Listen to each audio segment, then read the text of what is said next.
Hey guys, there's a lot happening right now as we get closer to the 2019 Formula Drift season.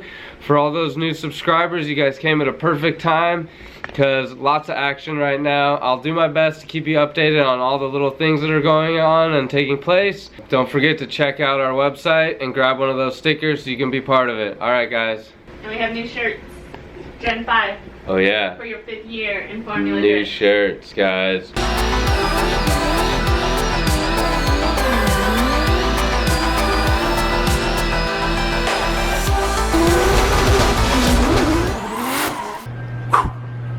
It's a Supra! Okay, today, we've already been working on some stuff a little bit, guys. Joe was able to get this structure nice and sound back here. That's for the fuel safe cell to go in. Now he's working on the rear ducting that'll come down and let the hot air exit. And there'll be this 1/2 inch space where we connect the ducting with 2 nutserts on here so that it doesn't rattle around, and then the hot air going out just passes right next to the fuel cell. It doesn't just sit there dumping hot air onto the fuel cell. It goes past it, and then after that maybe he'll pop this guy out, weld that. He's got other stuff to weld in the front. We were hoping we would have got the rear subframe back from powder coat today. Looks like we're gonna get it on Monday, possibly Tuesday. I was working on, oh, this thing, the back fiberglass piece. So this piece is a little bit larger, and I cut out, I already threw it away, but I cut out that piece that would make it like the stock rear workings of a Supra. We had molded the car before, so that piece I cut out, threw it away. Don't need that, it's a drift car. This car was the donor vehicle where we left the metal, but we cut the whole back of this car off a couple years back. Took this to our mold guy with frame rails and all, and he molded the back of the Supra, and then we use it for the comp car so we can smack walls and it doesn't take the whole car with it.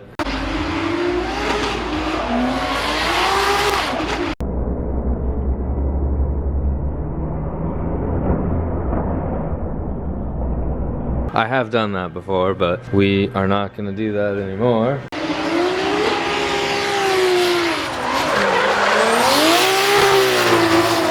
So now we just have it flex back there. It's 2 years that we've had that now. He'll finish up the ductwork, then we'll mount that guy in here. We're going to redo it how it's mounted. Last year we had it with 3/8 bar. We thought, oh, it might flex a little bit.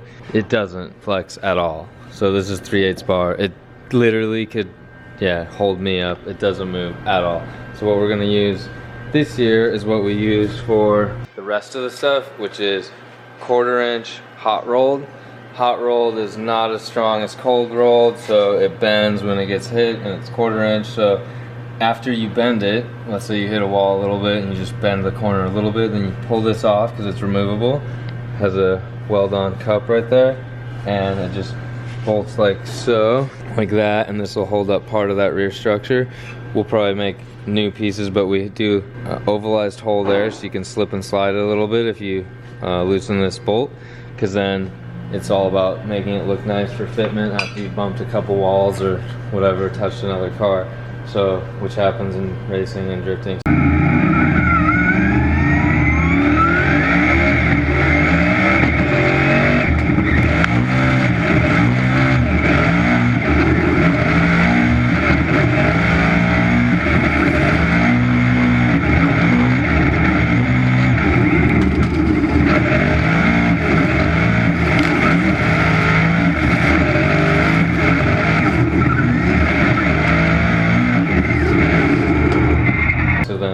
We'll rebuild the arms that come off of here that hold up the back piece, and then those bolt on. Then we will from then be able to start putting the body work on. Tonight, while Joe's working back there, I'm gonna head up to the front and put the front fenders on, see if I can get started on how I'm gonna do the front headlights, so we can put the front bumper on, line everything up. CNR makes some really cool cooling parts, so that's why we're gonna move to this season. I tested it on the practice car, but it's a smaller 13 row and that's a 21 row. This is their new extruded core dual pass that is going to be really, really cool. compared to the size, it's gonna be as efficient as the old radiator, which was 2.5 inches wider and then an inch thicker and like inch or so taller, which didn't fit this way, and I had to lean it back. So now you can make everything compact, so we're saving weight at the same time. Still just as efficient. Okay, I'm gonna get to it on the front fenders.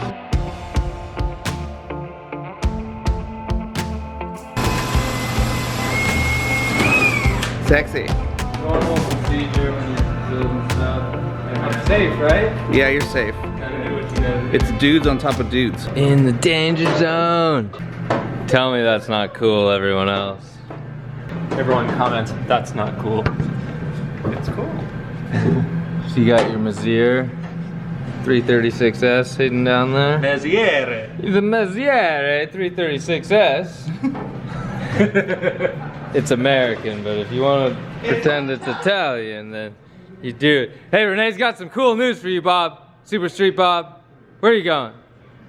Okay, so this is kind of how I was describing it to you guys. It's gonna have side pieces and then all the hot air that wants to screw up your fuel temps. It's like, no, not today, hot air, and then it kicks it out. And then it mixes with all the tire smoke and then leaves. It'll be removable. We'll put nut-zerts in here. M5s, metric, we like metric. These are M6s, so it'll be the next size down, M5. And then, oh, like this is an M5 nut-zert. We'll put the sides on. It'll be removable in case for some reason you had a failure here or here. You could still get to that relatively quickly. These Spall fans don't really ever fail. Never had one go out, and never had a Messier go out on me. But I'm gonna do a new one for 2019 because I had the other one for 15, 16, 17, 18, and I feel like 4 years. Let's not push our luck for 5 years on a water pump. I had sent it back multiple times to rebuild, and they're like, why are you sending this back? So I stopped doing that. I put this door on.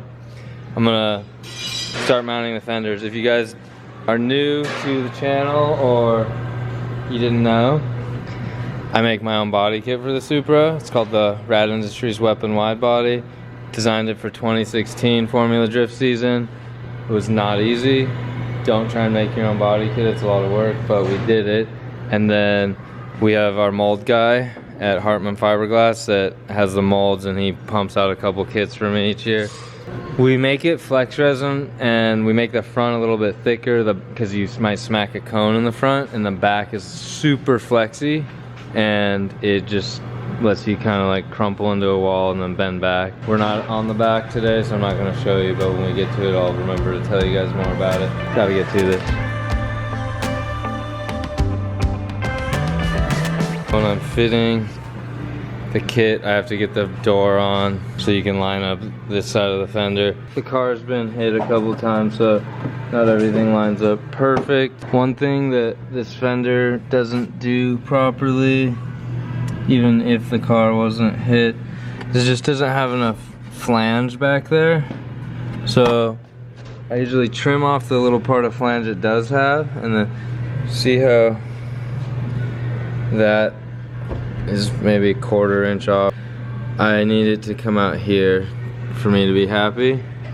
I can be okay with that gap being misaligned because all the parts are fiberglass from different places on earth and whatever, and it doesn't line up good, but I needed this part to be okay. So what I do is this is 040 aluminum, snip a little piece off, and then I rivet it on there so that it'll fit nice. Each side has their own little issue. I'm gonna take the fender off, clip that piece off, cut a little piece of this, rivet it on, drill a hole, then we'll go back in there and I'll show you what it looks like when I'm done.